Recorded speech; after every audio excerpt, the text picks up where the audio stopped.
Bullying and abuse in the military. The MOD appoint an ombudsman for the first time to deal with hundreds of complaints.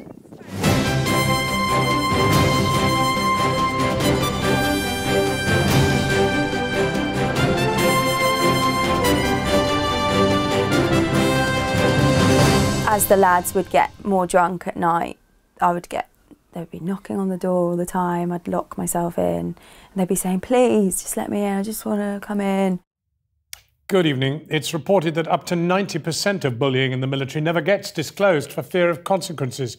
More than 600 complaints of bullying and abuse do remain unresolved long after the 6-month deadline for doing so has expired. Tonight, as the first ever military ombudsman takes up her post, we look at what confronts her. Nicola Williams, who in taking up that post assumes the notional rank of a 3-star general, promises to robustly combat the military's culture of silence.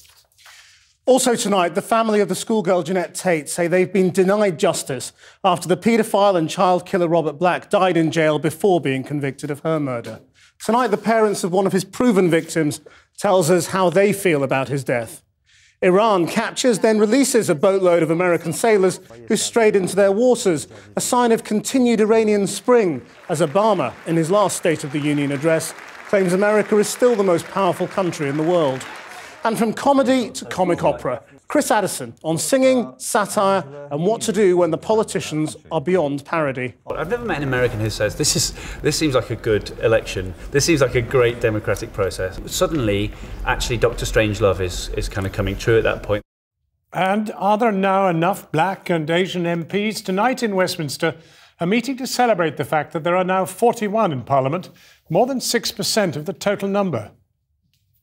It's not just the bullying, it is the sexual harassment, relentless, unacceptable, and rife throughout the armed forces. Nicola Williams, who's just become the new military ombudsman, says she's determined to root out this kind of behaviour and she's promising to deal with the backlog of hundreds of serious complaints. In a moment, we'll be hearing from her. But first, our chief correspondent, Alex Thompson, has been talking to Rebecca Crookshank, who left the RAF after enduring shocking treatment for years, treatment she captured on film.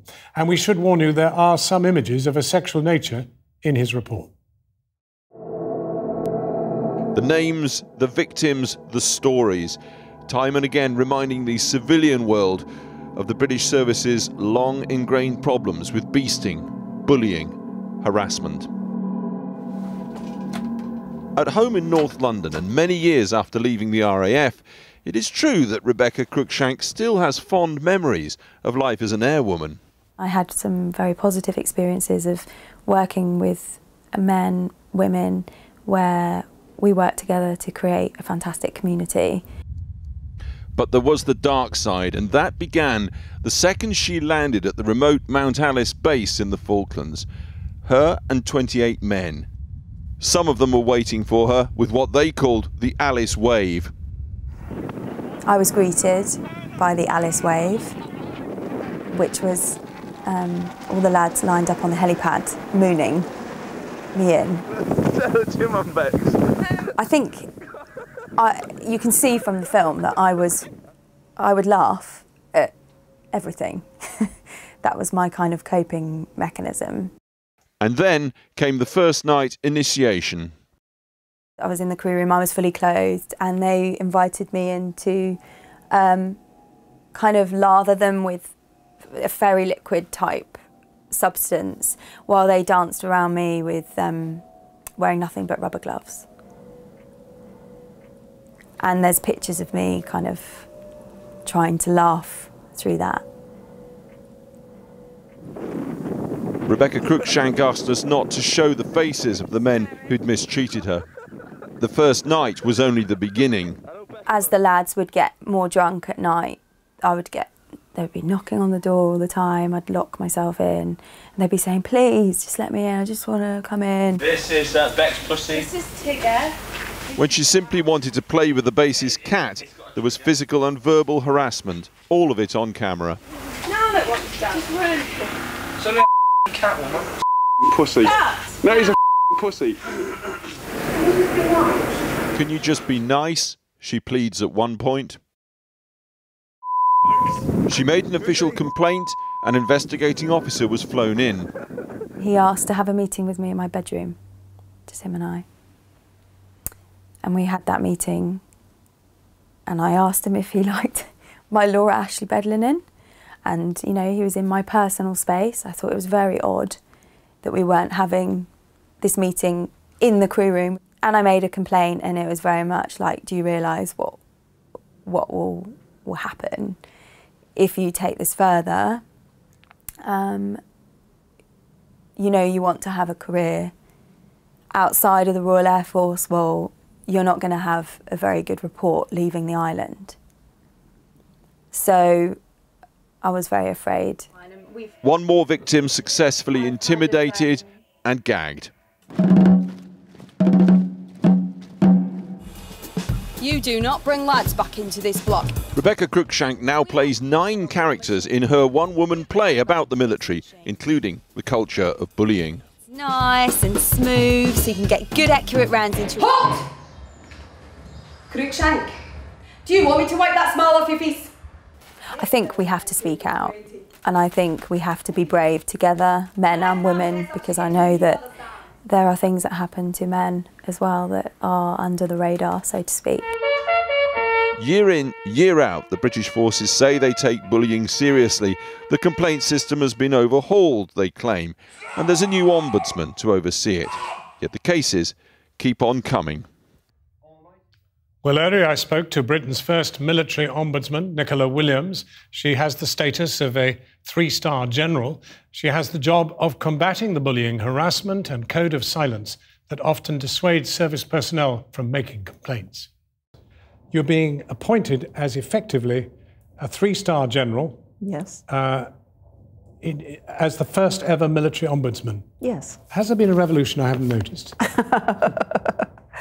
Well, certainly this is an idea whose time has come. The services themselves had recognised that despite the very good work that was done by my predecessor in her role as a Service Complaints Commissioner, and I had a year as a Service Complaints Commissioner before I became the Ombudsman, there was a need for a greater change in the way that service complaints were dealt with.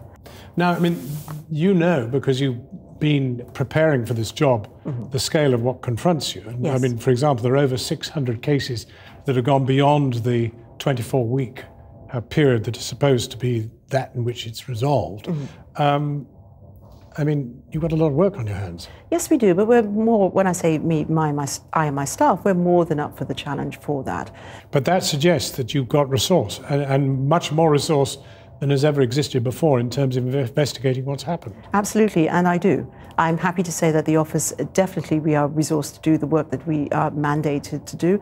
We in particular have, with regards to investigators, and that is a sea change, I have my own team of investigators who are all highly trained and professionally qualified.